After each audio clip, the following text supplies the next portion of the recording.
Tungan pausing phongkhiba pausingdagi maruiba pausing miyamda pijari.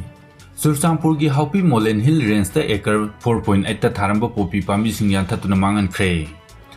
Manipur lengang na lamdam asidagi mayai kaba nisasing marufang na muthatnaba sangsilakliba war on drug ki khongjanggi manungchana Churchandpur district ki Saikot police station na konba Haupi Molen Hill Range da chawrangna acre 4.8 lompak chawba mafam da tharamba popi pambising ngarang yanthatuna mangankhre hairi. Mafam aduda popi pambising thare haibagi chapchaba paw ama fangbadagi Churchandpur district police Nab Churchandpur DFO gi staff sing amasung 36 suba Assam Rifles ki apunba team amana mafam aduda sangsinna popi pambising adu mai pangna yanthatkibani hairi adum oinama thogdo aduga mari leinana mifa mipundi yaukhide hairi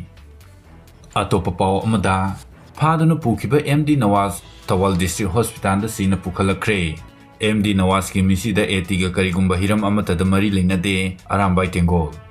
Hangang police station gi manung chana leiba kerang mayai lekai dagi MD Nawaz chahi 32 apokpa MD Nahiruddin ko bamyoi ama arambai tengol ATG member ni singnaba singna masagi mayum dagi faduna pukraba matung ngarang Thobal district hospital da sina pukhalakre haina Manipur police ki cheron amana hairi Manipur police ki PRO na thador pacheron amana hai thogdo aduga mari leinana Manipur police na misi aduda chenavni haiba ATG miyoi tarukpu police na fare hairi faraba miyoi sing adudi Sagol Sem Singkhai Nganba Singh Singa Khamsana Tomba Singh Sapam Somorjit Singh Maibam Bokenjit Athokpam Jiban Singh Singa Kham Mani Singh ni hairi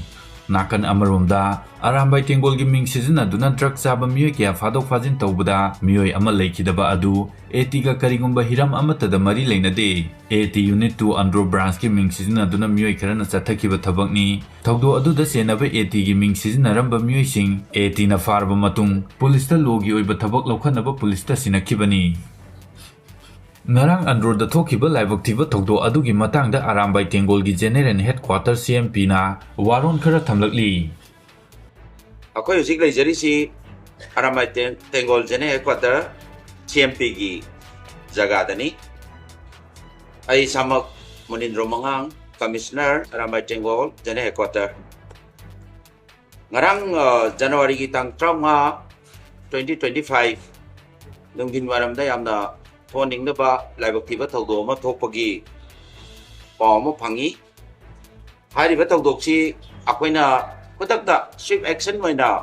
Arabatang Jene Quatergi CMP Team Sina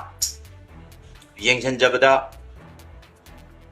Arabating Yoromba Adu Arabating Yaudaba Mu Kujokragi Gangamana Masagi Vested Interest Tabaktorambagi Mami Karakui Kodakta masigi pose makatana yengjen jabda lairiba unit 2 androgi amasung yaripoki part khara sigi commander sida pau pirambagi langlanang jin leite tabak tor mi singchina adugo loinana sigumba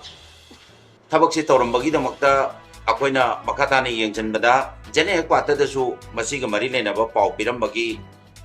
adu malanglanang jin amta leite